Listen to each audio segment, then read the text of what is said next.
for any area for Madam Assistant Major or Channel so AGH politics of it. Onya podcast or section and make make headlines. And the tracks here it be Akroma or any demia Raxima say any AD Kanya. You best which must subscribe to the channel. Or Maria so which my notification bell so share now after for front so answer into me and can be any demia Raximum young political highways in them any assembly to Accra. Now, private legal practitioner, lawyer Law.Kpebu, with me about OSP as well. Now, what I said, Papa, you can't office hodie will be free or act special prosecutor. Name Mono, a year 52.5 billion Ghana cedi. And no, it me a free a year Ghana commercial bank account, a core account from will be a name the source of it. No. And on the year, we yet day, ye be shum, and sa and away to me every office crowd. Na papa no ajumre, ye bobo every na sway, na yaji in seven muchimu yiba. Shana swam say up, a politics up. Yamisha when you say, wajamre or hap, yan semre, at least one time, ye bobo every in sim. True, right? Yes.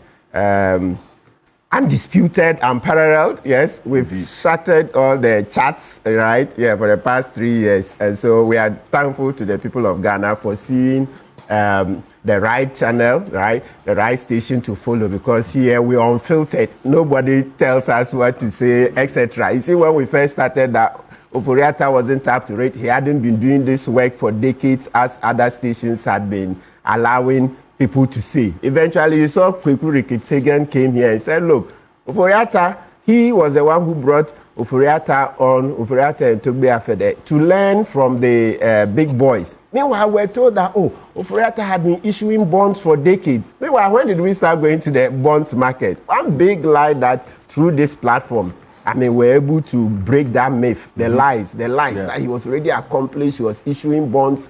Meanwhile, they couldn't show where.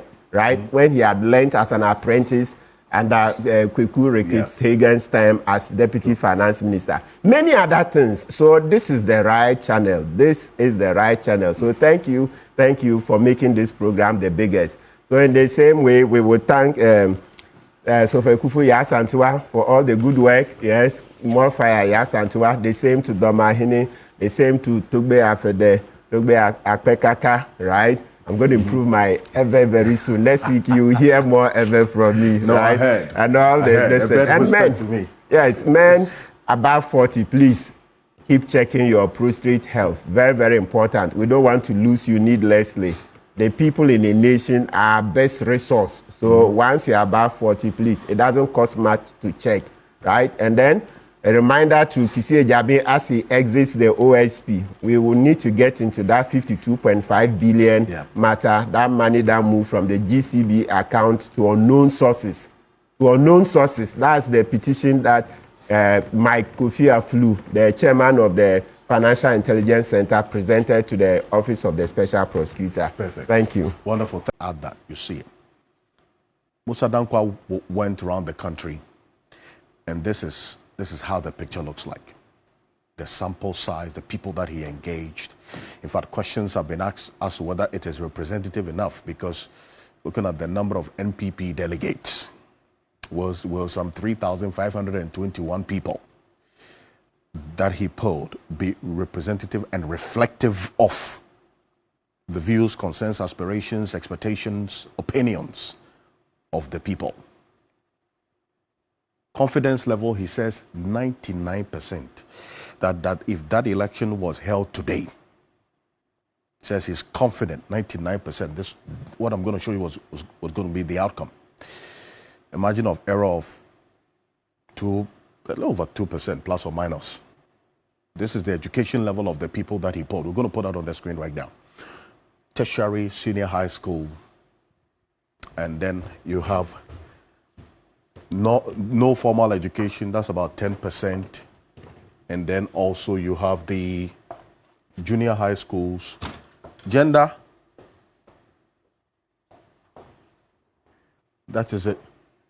And how things look like right now.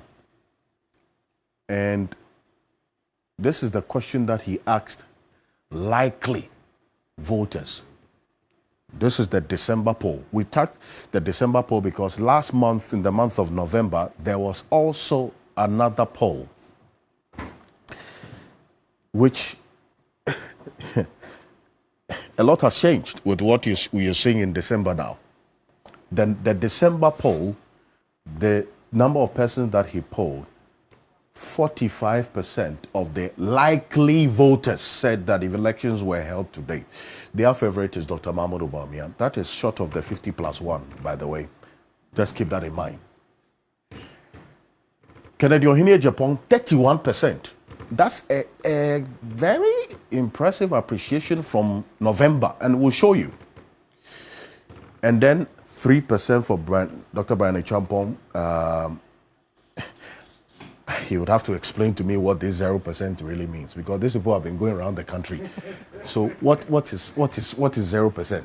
But the man is here himself. What we are seeing is just percentages. Absolutely.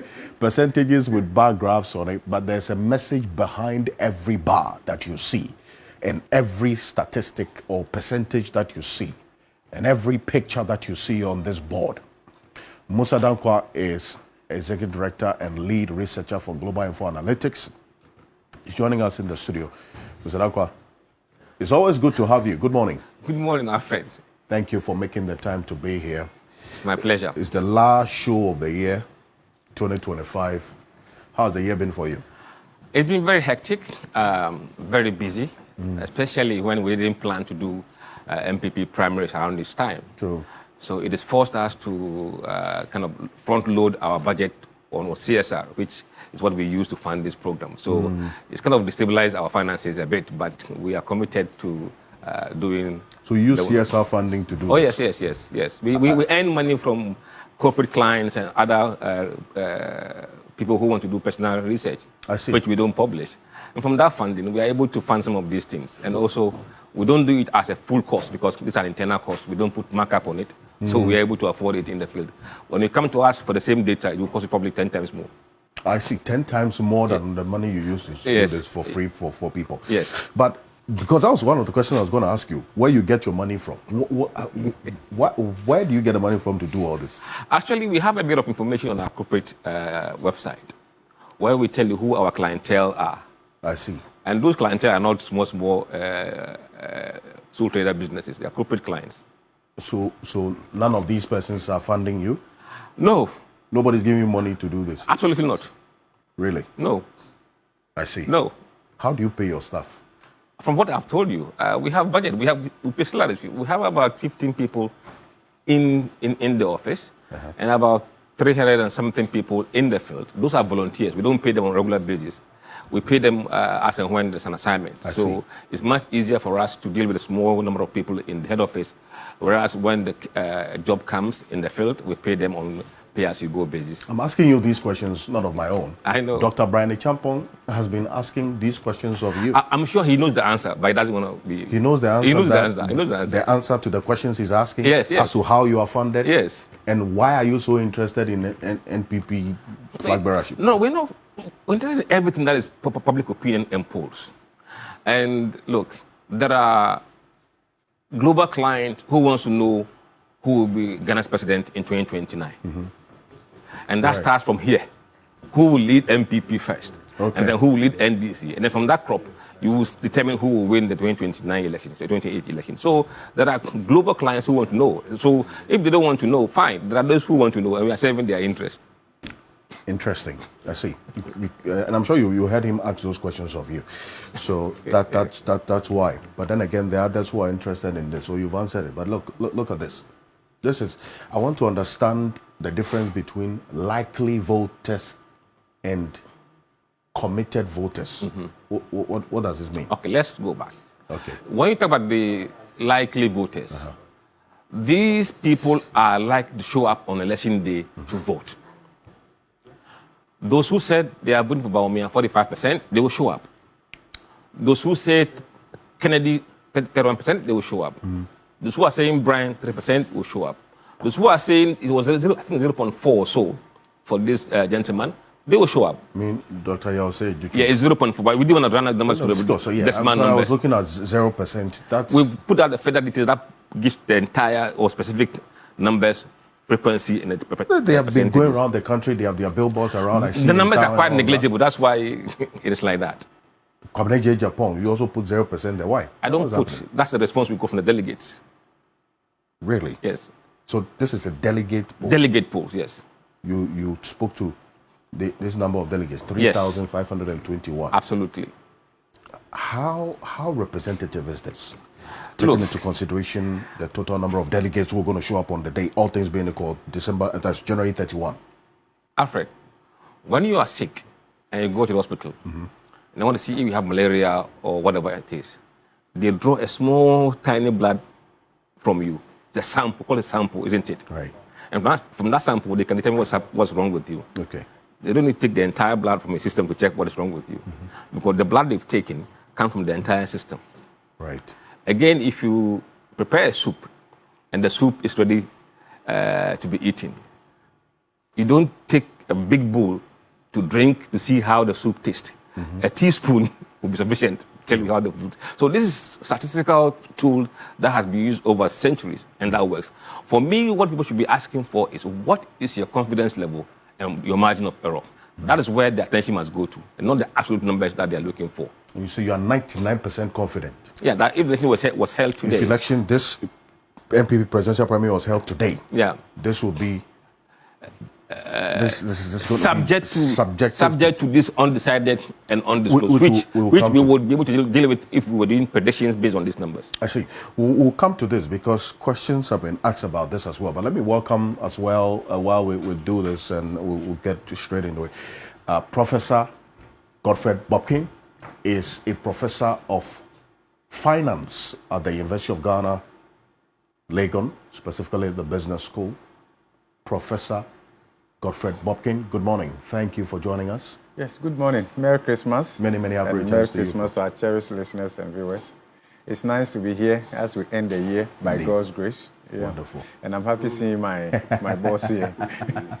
Yeah, you just roped him in. So let me just say, Martin Kpebu, Martin Luther Kpebu. Yes, sir. Yes, is here with us. Council, good morning. Thank you. Yeah, good morning. My name is Okanse. It's good to be here once again. You know, Another fedora? Yes. So now, who taught us last week? There is a club fedora. Maybe fedora. Maybe now she show us the various clubs. Since we know there's someone who knows better. That's right. Yes. So once again, it's good to be on Ghana's #1 talk show. You were just explaining what the likely Likely voters voters model. are and Okay. who the committed voters are. Please. If you go to the likely voters model, here, any delegate who say he would vote, whether he's voting for Bawumia, Kennedy, Brian, Edichum, or Japan, his voice is counted. Right. As well as those who say, I'm not disclosing to you. He will show up, but he hasn't said who he will vote for. Right. And then those who say we are undecided, their views are there. So those who say, I will not vote, I won't show up to vote, their views has been removed from the analysis, but there's no point counting them in, but they won't come. Okay. I see. But then again, why do you always have this population of undisclosed voters, undecided voters being that huge, 11%, 9%? It's capable of making a lot of impact and changes to the first two, especially. Absolutely. Remember, this is just the headline polls. We haven't done anything to these numbers. Those who say they will not tell us who they are voting for, it's 11% of the 10 sample that we engaged. Right. And those who said they were undecided, it's 9%. The question is, realistically, how many of these undisclosed will vote for either of these candidates? It's for you to determine if we were doing predictions. We are not there yet. So we've let the numbers as they are. And then be able to realistically say, okay, those who are undecided, how would they vote? How would the split happen? Then you make that decision based on the modeling of certain answers you got from the other earlier questions. So we would get to that point in the final poll, which is in January. Then we can model the outcome based on what we understand the race to be. I see. Now, so what is the committed voters? Who are Here, these? people who were brave, To stick out their neck. Stick out their neck. Openly say, Openly. this is the person I'm going to vote for. Absolutely. When you use those people as the frame to do the analysis, the computation, then you realize that a lot more are opting for Bawumia proportionately Right. than Kennedy, than the rest. Now, the trick here is that if we didn't have the undisclosed voters, this could have been the outcome of the elections. Right. Okay. So if we didn't have this bracket of just this one. This undisclosed. Yes. 11%. Yes. You would have gone with This one. You know why? Tell me. Because in a race, the undecided normally break in the way the race is shaped. True. People who are undecided will not make somebody losing a winner.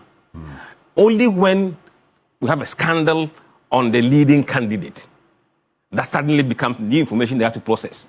And that could let a leader lose the momentum, and those who are undecided may go to the challenger. Once there's no scandal, they will break the way the race looks. I see. So and that could actually make a big difference because, look, if you're adding the 11% we saw there to any of the two, Yes. it could make a big difference. It could widen this gap. If it's added to this, it could actually then create a situation. create a Now, situation. what we are seeing is that in an unlikely scenario based on this data, we don't see Kennedy overtake Bawumia in the first round. So what you're saying is, if this committed voters module is what we're going with, Yeah. Dr. Mahmoud Bawumia Yes. will take it. Yes.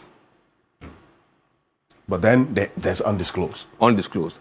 The funny thing about those undisclosed is that some of them had in the past voted for Bawumia. But now they don't want to disclose. They send the undisclosed. I see. So will they actually stick with him or they will abandon him? $1 million question. Interesting. So if I get a sense, you have the profile of all these delegates you engage every now and then. So you're able to know who they said they will vote, Yep. who they voted for in Last the time, past. yes. And why they are saying they are undisclosed now. So you see the changes in We have a bit of idea. Look, there are a lot of data we have. For example, if you look at the data we put out, we ask them how favorable or unfavorable do you see a candidate? Right. Oh, favorable, unfavorable. At the moment, on favorability rating, Bawumia is 92% overall. Overall. Plus 92%. favorable rating. But that's Ken is 85. 92, 85. 85. That tells you that somebody is in the lead based on favorability rating. Right. I see, but 92, 85 is close. It's not, but then again, That's yes, why the election will be closer than last time.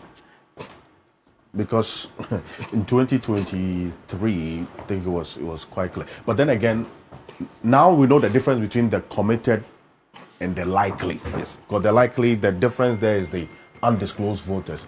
That's what makes the big difference in Yes. the likely voters. What we are seeing right now is the month-on-month change. Because this month-on-month change is important to understand the changing dynamics of the run-up to this presidential primary. Yes. The ash bar that we have on the board represents the November polls that Musa Dankwa did. The blue bar represents the outcome of the December poll based on the likely voters. In November, the delegates you polled said 43% of them said if the elections were then likely voters, they were going to vote for Dr. Mahmoud Bawumia. Fast forward to December, it increased to 45. So he had a 2 percentage point advantage. But if you look at Kennedy in Japan, in November, 18% of the likely voters said they were going to vote for him. Now look at December, 31%. 31%. That's about a 13 percentage point jump. As against a 2 percentage point jump for Dr. Mahmoud Bawumia between last month and this month. But then you see Dr. Bawumia Champon as well now reducing in numbers. And then the others that you keep putting 0% there, they are there. But then the not undisclosed or not disclosed in this one has also reduced. From last month to this month, 15% to 11%. but we don't see that directly reflect. So where is Kennedy Japan getting the 13 percentage points increase from? Now, you see that the undecided dropped by 10 points.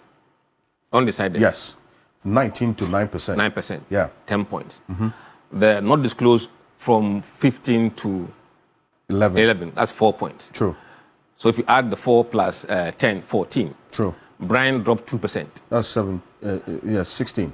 So you can see that Kennedy got 13, Bawumia got 15, and slightly little movement around here that you can see. Interesting. So the big chunk of this difference was shared between Dr. Mahama and Kennedy Japan. But obviously, Kennedy Japan had the bigger share of the pie. Yeah. And then you have the other two as well. Yes. Chipping in. But now what that means is, if what you're saying is anything to go by, the undecided voters are now deciding, or they actually in December decided to come out and say, well, now we've decided this is the person we're going with, Kennedy Japan. Yes. So Kennedy Japan benefited hugely from the undecided who have now decided. So from 19% to the 9%. Yes. Do you see this trajectory continuing of the undecided now deciding to as it were go for Kennedy Japan? I mean, the projection at the moment is that, from my analysis, we may have hit real bottom for undecided. They will remain at this high probably by the next poll. What we want to see is whether the not disclosed would move heavily towards the candidate. Now, I was hoping that the undisclosed rather would reduce significantly compared to undecided. Right. But that we and some of the team cost watch channel so Mamma so Jembre, that's an so bad yet to be remain. Unia, the room, na Yasumu Yipa. Channel say, GH politics, Abbey.